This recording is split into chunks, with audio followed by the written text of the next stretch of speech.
Magandang araw po sa inyo mga kabaro. Captain Buboy po.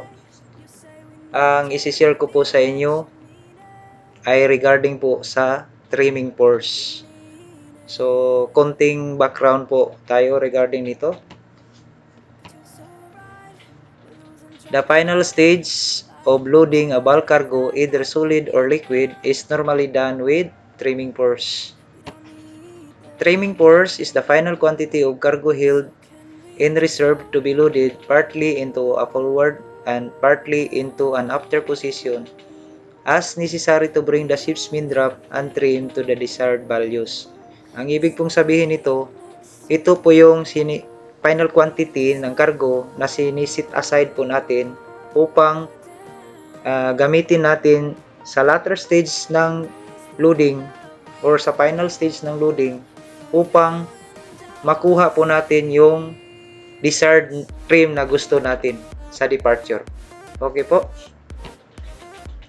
Trimming pores are necessary because the ship's draft and trim in the latter stage of loading are seldom accurate in reference with the calculated values according to the press-to-wedge plan. Ibig pong sabihin, dahil ang pre-calculated values po kasi natin sa press-to-wedge plan, no? Nagkakaroon po siya ng tinatawag na error. Bakit? Maraming factor ang kinukonsidera nito. So, ito po yon. Such errors are caused by, ito po yung mga error o ang mga factors. Number 1, inaccurate quantities loaded. Isa yan. Number 2, failure to load the cargo in the exact intended position. Number 3, inaccuracies in the loading calculations. Number 4, inaccuracies in the assumption of weights and LCGs. Number 5, error in the assumed position of the constant. At minsan, yung actual density ng puerto. Minsan kasi sa ibang puerto, may mga puerto na bago-bago yung density. No? So, yung density na binabasihan mo, magkaiba pa lang sa actual density ng puerto na yun. Minsan kasi yung density ng puerto ay nag-iiba. Kaya maapektuhan din yung draft tsaka yung trim ng barko. Okay? So, kailangan natin ng trimming pores. Minsan tinatawag nila tong trimming to holes. Magti-trim na between forward and up compartment. No? Kailangan nating mag-trim between forward and up compartment upang makuha natin yung desired na trim pag alis or desired departure trim. Okay? So, during the stage of loading, when the trimming pores is reached, kapag yung trimming pores ay na-reach na or kasi iba-ibang tinatawag kasi ng loading stages ay pores, di ba? Pores ang tawag doon. So, sa latter stage na yan or later stage, may tinatawag na trimming pores. Pagdating doon, the loading is temporarily halted and a draft survey is performed to determine precisely the remaining cargo quantity to be loaded. So, ito yung stage ng loading na kung saan ihinto muna yung loading operation at magkakaroon ng intermediate draft survey kung tawagin. Okay? Upang makuha kung ilan or ma-determine kung ilan na lang ang natitira na kargamento. Okay? So, ito yung mga approximate cargo quantity na i-set aside mo para sa trimming pores. Depende po sa type ng barko. Okay? Pag capesize, yung deadweight niya ay around 170,000 deadweight. Dapat yung trimming weight mo ay at least 5,000 metric tons. Pag Panamax naman, yung mga deadweight na around 85,000, dapat na trimming weight ay at least 2,500. Pag Handysize, yung deadweight niya ay around 27,000. Yung trimming weight niya at least 1,000. Pag Mini Bulker, yung deadweight niya around 3,000. Yung trimming weight naman at least 300. Okay po.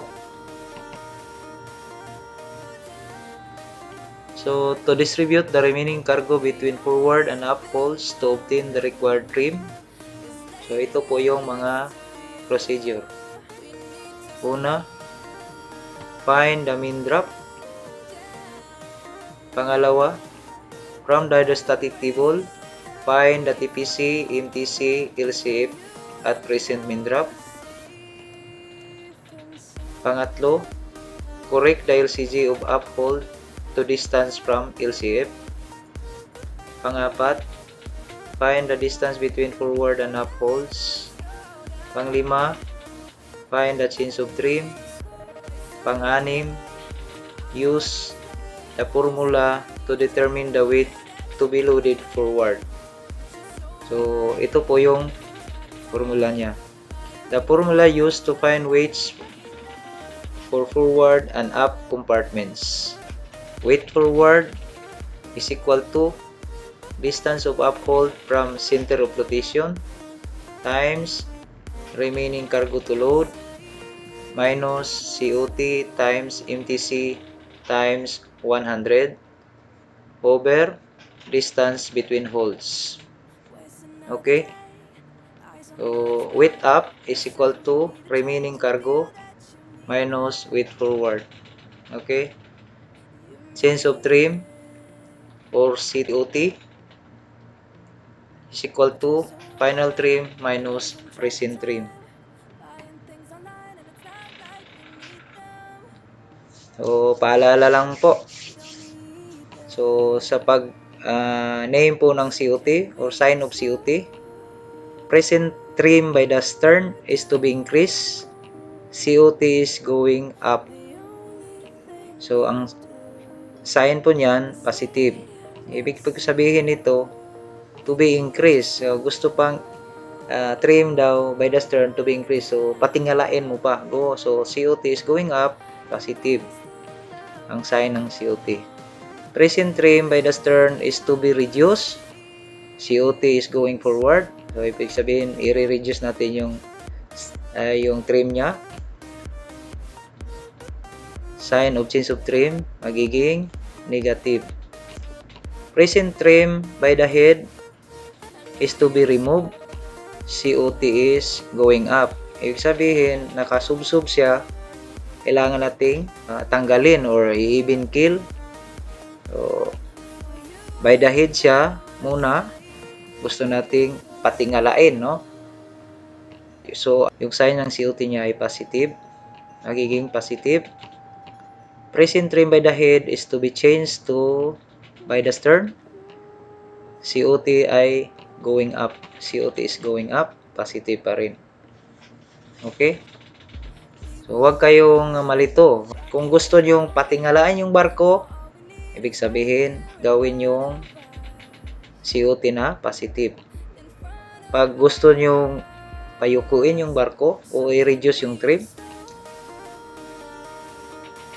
ang COT ay sign ng COT ay negative. Sana po naintindihan nyo. So proceed na po tayo. So ito po yung problem, no? MV Captain Buboy is about to complete loading. The remaining cargo is 1965 metric tons. Her present drop forward is 11.07 and up is 1135 meters. So distribute the remaining cargo between holds number 2 and 6 to get the required trim of even kill. So, ibig sabihin, yung final trim po natin ay gawin nating even kill o 0. So, ito po yung solusyon. Sundan nyo lang to. pwede nyong balikan yung video or i-post, no? Para makopya nyo kung anong mga nakalista dito, okay? So, number 1, mean drop. So, mean drop is equal to forward and up drop divided by 2. So, mean drop po natin ay 11.21. Okay? Pagkatapos, mula sa mean drop na to, kunin natin yung MTC at saka LCF sa hydrostatic table. Okay? So, halimbawa, ito 1121, yung nakuha natin na MTC ay 928.8 at LCF na negative 1.69. So, next, number 3, LCG of hold number 2 is equal to negative 63.36. LCG of hold number 6 is equal to 41.75. So, ito po ay Japanese made bezel or Japanese method of calculation. So, ang pag-calculate po nito ay galing sa midship. Ang 0 po ay pinaka-midship, no? So, ibig sabihin po ditong negative ay nasa forward ng midship, forward of midship. At yung up po ay positive. Up of midship, positive. Okay? So, LCG ng hold number 2 ay 63.36. LCG po ng hold number 6 ay 41.75. So, ang DBH or distance between holds niya ay 105.11 meters. Okay, kaya ito 105 dBH.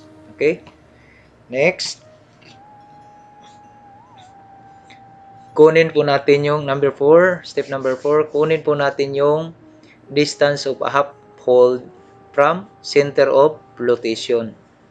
Ibig sabihin, yung LCG ng hold number 6, which is 41.75, applyan po natin ang LCF. So, minus LCF. No? So, negative 1.69. So, negative means forward of a midship. Ibig sabihin, kung ito ay galing sa midship, ay 41.75. So, LCF na sa forward. So, mag-a-add po tayo. Kaya magiging 43.44.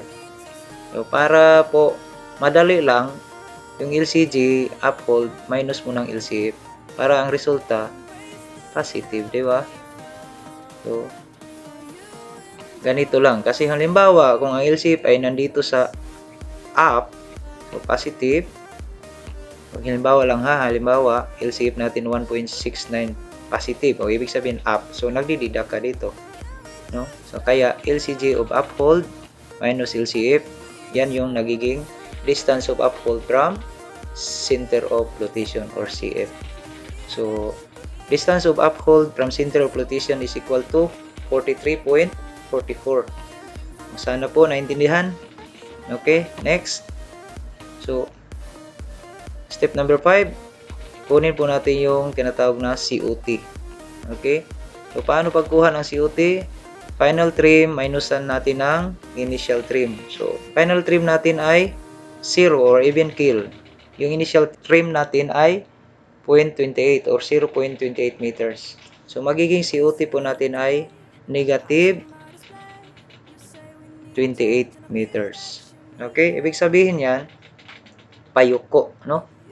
Payuko. I-reduce natin yung trim natin into 0. So, payukuin natin yung barko. Okay? Next, kunin natin yung weight forward. So, paano yung pagkuha ng weight forward? Ito po yung formula. Remaining cargo or yung cargo to load times distance of uphold from center of flotation. Okay? Minus COT times MTC times 100 over distance between holds. So, remaining cargo or cargo to load, yung natitirang kargamento, 1965 na lang, no? Times mo ng distance of uphold from center of flotation, which is 43.44. Okay, close open parenthesis, minus negative 0.28, which is yung COT mo. Times 928.8, which is your MTC, times 100 over distance between holes, which is 105.1. So, magiging weight forward mo ay 1060 metric tons. Ito po yung dapat na ilagay mo sa bodega 2, no? Yung forward hold mo, which is hold number 2. So, weight up is equal to remaining cargo minus weight forward. So, weight up is equal to 1965 minus 1060. So, magiging weight up po natin ay 905 metric tons. So, ito po yung kargamento na ilagay mo sa bodega 6 o hold number 6. So, sana po naintindihan nyo. Parehas lang ito ang tinatawag na trimming to holes yung ginagawa natin. So, kung nagustuhan nyo po ang topic natin ngayon o may nakapulot po kayong kunting kaalaman, i-share po ka kung kunting kaalaman sa inyo, paki-share na lang po, paki-like at paki-subscribe na rin sa mga hindi po naka-subscribe sa aking munting channel. Maraming salamat po. Captain Buboy po.